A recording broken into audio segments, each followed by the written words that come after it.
Hello, and welcome to Zephyr's Healing Podcast. First of all, I would like to thank all of you for the positive and encouraging feedback I received after recording my first episode.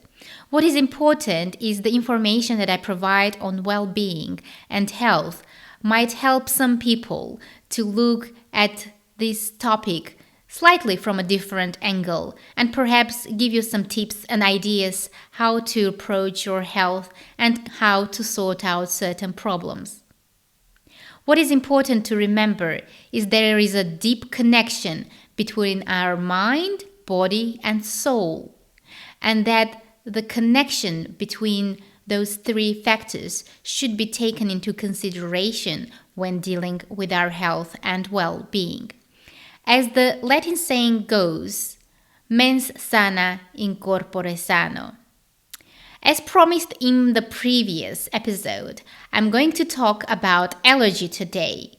And this is a very important topic because millions of people suffer from allergies all around the world and can't get rid of those symptoms that can affect not only you physically, but also mentally. Okay, let's talk about allergy. I'm not going to go into medical definitions of allergies because all of us in our lifetime have come across a person who's had an allergy, or maybe you yourself have had it, and luckily, hopefully, you've been able to cure it. If not, listen to this. So, I was just curious to find out on NHS website, which is the National Healthcare System in the UK, what an allergy is. And by the way, it's a good website. I like it. It's accessible for patients, and it usually defines all the sicknesses and illnesses on their website and the definition that the conventional medicine gives. So it's pretty good for general information. It is not helpful in terms of curing, but it gives you information, which is good and plausible. So, according to NHS, an allergy is where your body reacts to something that's normally harmless, like pollen, dust, or animal fur. And of course, this is not for doctors, this is for the patients to go and read about it, so bear that in mind. And then there's a list of causes, and these allergens include tree and grass pollen, house dust mites, foods such as peanuts, milk, and eggs, animal fur, especially from pets like cats and dogs, insect stings such as bee and wasp stings. This is not what causes the allergy. These are not the true root causes behind it. And nobody tells us about the real causes of the allergy, unfortunately. And what happens is that we are prescribed antihistamine because our body starts to produce more histamine, which is a response to inflammation, basically, the inflammation in your body. What causes the inflammation in your body? This is usually the overload of toxins. The overload of toxins in your liver, kidneys, and everywhere. And your skin is the largest organ. It's 10-14 kilos. And after liver and kidney, it is the most important organ in our body that helps us eliminate all these toxins, because your liver and your kidney is no longer able to take on that load. It needs help. So the skin comes here to help all the other organs to get rid of these toxins. So we get toxins from everywhere nowadays. If we eat food that have been chemically treated, we use different products that have toxins in them. Every single day, people put creams, even shampoos and the soaps that we use, we put on the skin. It goes directly into your system. So what the body is trying to do is to dispose of this excess of toxicity in your body, and that's where your body inflames, your lymphatic system becomes congested, and so it manifests on your skin in a form of a rash, in different various forms. You can have a runny nose, you can have coughing, wheezing, breathlessness, swollen eyes, lips, mouth, or throat. Basically, your body becomes quite acidic. That's another thing. Your pH balance is, again, out of balance. It is disturbed, and hence the results. You get allergies, and your body is trying to tell you, take care of me. There's something happening. I'm trying to help.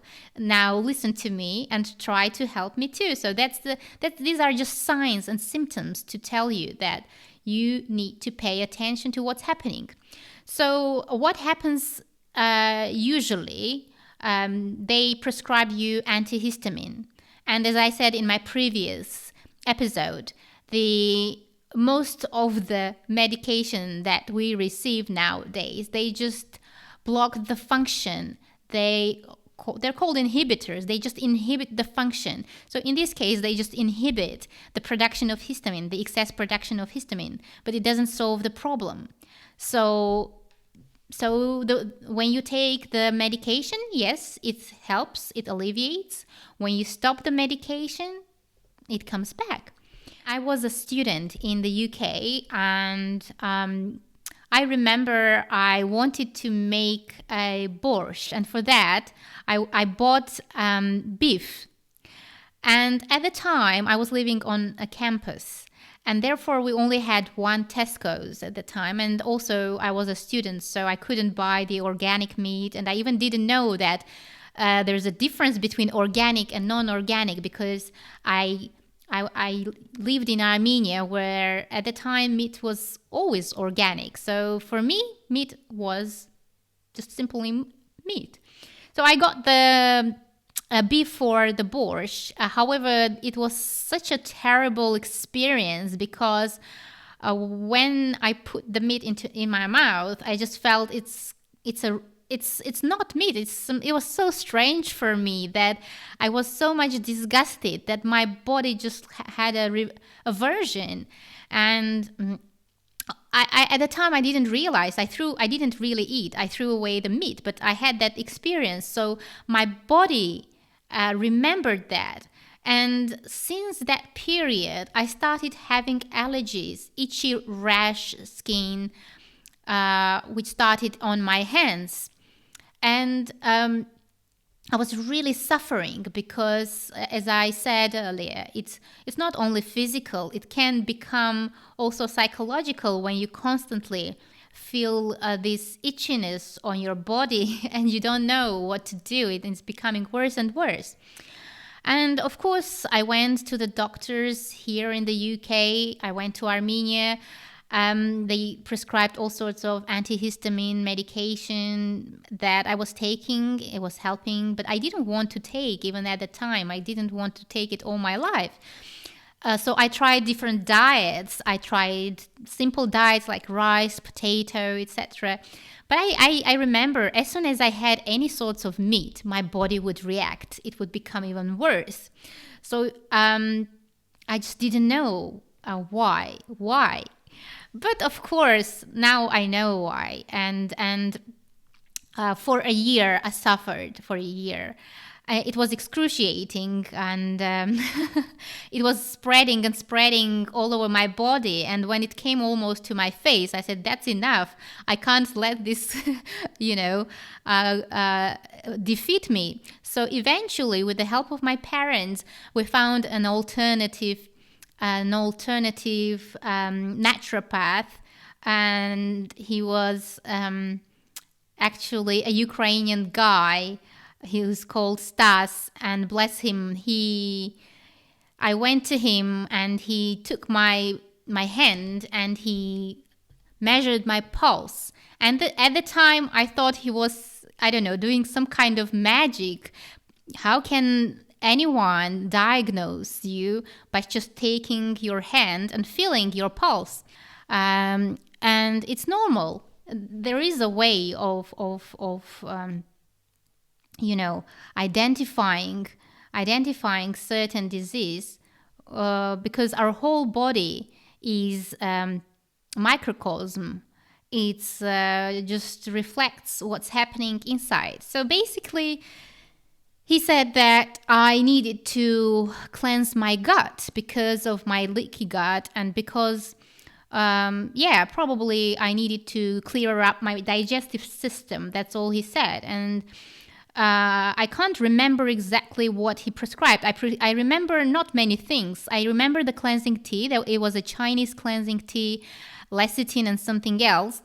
And after 2 or 3 months, the allergy was gone forever. I didn't have an allergy for 20 years. And when it repeated, it was completely something different.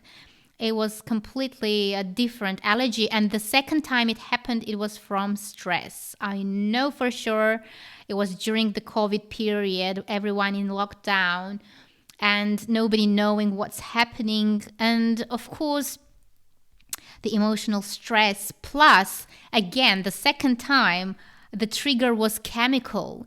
The trigger was chemical that I used. Even such small chemicals like eyeliner or any sort of makeup would cause allergy.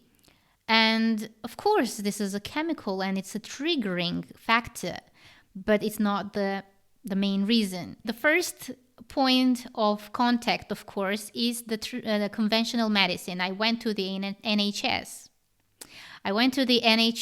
Of course, the first time they looked at my eyes, which was completely swollen and itchy. And it was horrendous again. I couldn't look at myself in the mirror. It was painful. It was dry. They prescribed me some drops. And I started using those drops. And it didn't really help. And when I talked to the eye doctor, he said, don't even try to overuse it because it can make you blind. Again and again, I was like, how can you prescribe something so dangerous that can lead you to blindness for a simple allergy that can be cured by just cleansing the body? So this is really frustrating, to be honest, because again, it took me only a few months to get rid of this allergy, and it just disappeared after I simply cleansed my kidneys, my liver, my system. And in a few months, it just disappeared and it's never come back again. So if you really, really want to know more details, you can contact me about how to cleanse your body. And I can definitely help you come up with, a program that can help you cleanse your body. Because I was given all sorts of, the reason why I don't remember what kind of allergy I had is because it wasn't one type of allergy they defined. Every time I went to a doctor, they gave a different name to it. I became convinced that we're able to heal ourselves, that all we have to do is to support our body and it can heal itself. All you need to do is simply give a bit of assistance to your body and it will heal. It will come back into balance. That's all for today. I hope these stories will inspire you to find ways of healing yourself and your own allergies or people, So, you can heal yourself. Be sure.